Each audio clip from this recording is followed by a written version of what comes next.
Então, antes de falarmos sobre a anamnese, vamos definir o que é doença arterial obstrutiva periférica, cuja sigla é DAOP. Essa é uma doença que se refere à doença aneurismática oclusiva e estenótica da aorta, de seus ramos arteriais viscerais e das artérias dos membros inferiores.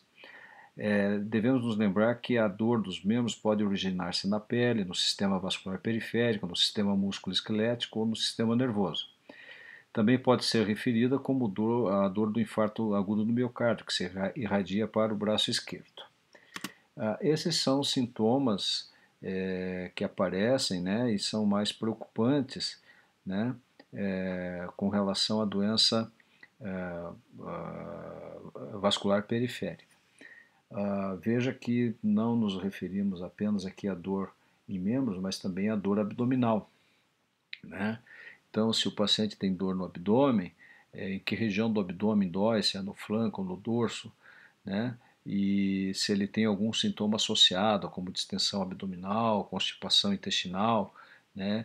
Também é sobre se tem algum sintoma urinário, uma retenção urinária, uma dificuldade para urinar, por exemplo, né?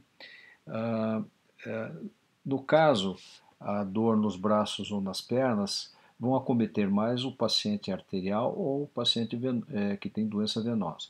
O paciente que tem doença linfática normalmente não terá dor. O sintoma cardinal do paciente linfático é o edema. Bem, a dor, né, desses pacientes, ela tem características assim bastante peculiares. Vamos começar definindo a claudicação intermitente. É a síndrome que se caracteriza por dor, cansaço, fraqueza, parestesias do membro e que aparece sempre que o paciente pratica um exercício, como andar uma determinada distância, e vai aliviar rapidamente com repouso. Ela se acentua com o aclive, e o paciente relata que anda a certa distância quando então tem de parar por causa da dor, principalmente na musculatura da panturrilha. Na história clínica, o ideal é tentar estimar o quanto o paciente consegue andar antes da dor forçá-lo a parar, seja isso em metros ou quadras. Isso é importante até para que se possa estimar, né, a melhora da claudicação com o tratamento. Então, aquele paciente que antes andava 50 ou 100 metros ou uma quadra, se o tratamento estiver sendo bem sucedido, chega a andar 5 a 10 vezes mais a distância da claudicação inicial. Uma outra dor que também tem que ser caracterizada é aquela dor em repouso, né?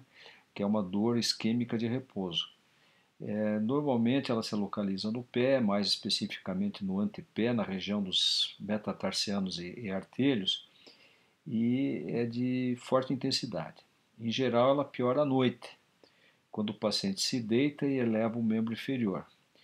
O paciente refere que não consegue dormir, que tem que se levantar e andar ou dorme com o membro pendente, pois a gravidade auxilia na irrigação distal.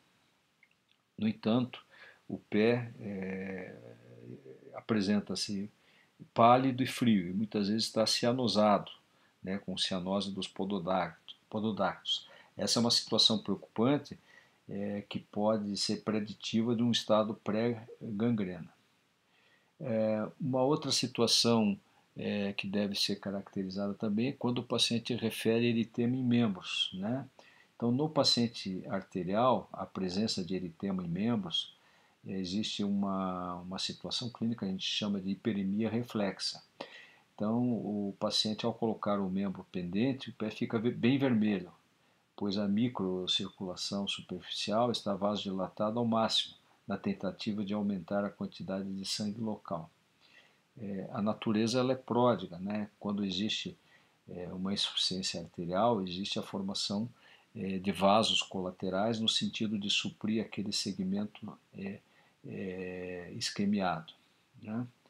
Bom, nesse paciente, ao elevar o membro, ele se torna pálido e na evolução o paciente pode apresentar a hiperemia paralítica, ou seja, o pé fica permanentemente bem vermelho, independente da posição, pela vasodilatação da microcirculação e a estagnação de sangue nos capilares. Essa situação ela pode confundir o diagnóstico diferencial, sobretudo com quadros infecciosos como erisipela. Isso se agrava ainda mais se o paciente permanecer com o membro pendente por período prolongado, pois apesar da falta de circulação ele pode desenvolver edema. No entanto, ao se examinar o paciente, o pé está frio, né, e com perfusão lenta e ausência de pulsos distais, o que leva ao diagnóstico de isquemia crítica. Um outro dado que é importante também nesse paciente arterial é a verificação de lesões tróficas, né, que ocorrem em função da isquemia periférica. O extremo da lesão trófica é a gangrena, né? Então, quando existe gangrena, isso indica um grau ainda mais grave de isquemia, né? E essas lesões tróficas elas têm origem em pequenos traumatismos, rachaduras ou infecções com perda de integridade da pele. Então, o fluxo sanguíneo é insuficiente para a cicatrização das lesões, que podem se tornar indolentes por semanas a meses. As lesões tróficas isquêmicas variam muito de um indivíduo para outro, mas as mais comuns são as úlceras isquêmicas no dorso do pé, no calcanhar e no terço distal da perna, com áreas de necrose que são localizadas nos artérios e a gangrena mais extensa do pé, que pode se estender proximalmente no membro inferior. Bem, esses pacientes arteriais, eles também apresentam alteração de temperatura, apresentam extremidades frias, alterações de dormência, parestesias de extremidades e palidez da pele. Existe a perda de pelos, como por exemplo na região pré-tibial, né?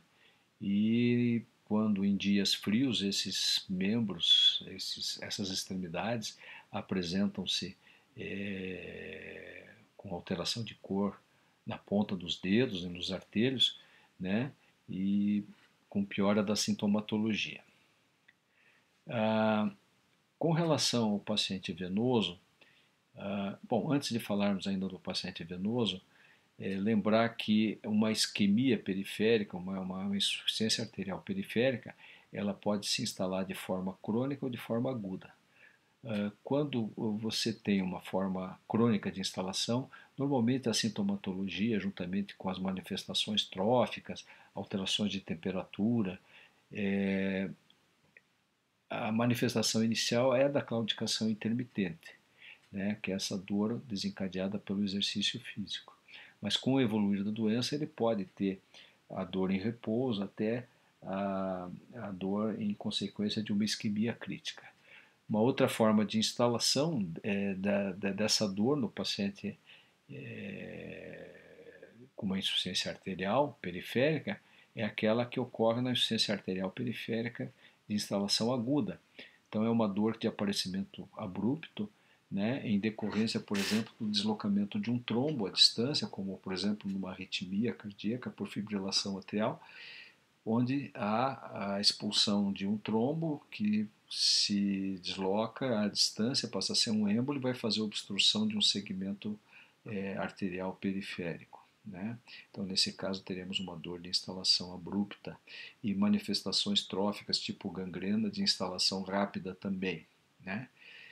Na história clínica é importante levantar nesses pacientes arteriais, né, fatores de risco, né? Então, normalmente são pacientes que têm a dislipidemia, a alteração do metabolismo lipídico, né, como desencadeador de um processo de ateromatose mais acelerado. Existem doenças que também predispõem a isso, como por exemplo a hipertensão arterial e o diabetes mellitus, são doenças que também devem ser pesquisadas nesses pacientes. O hábito tabágico também é muito importante também na aceleração do aparecimento desses sintomas.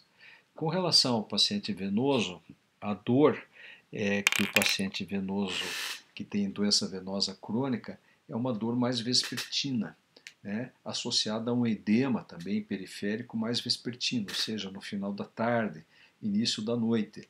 É aquele paciente que refere que ficou o dia inteiro parado, em pé, sentado, e ao final do dia ele tem as pernas doloridas e tem o edema periférico.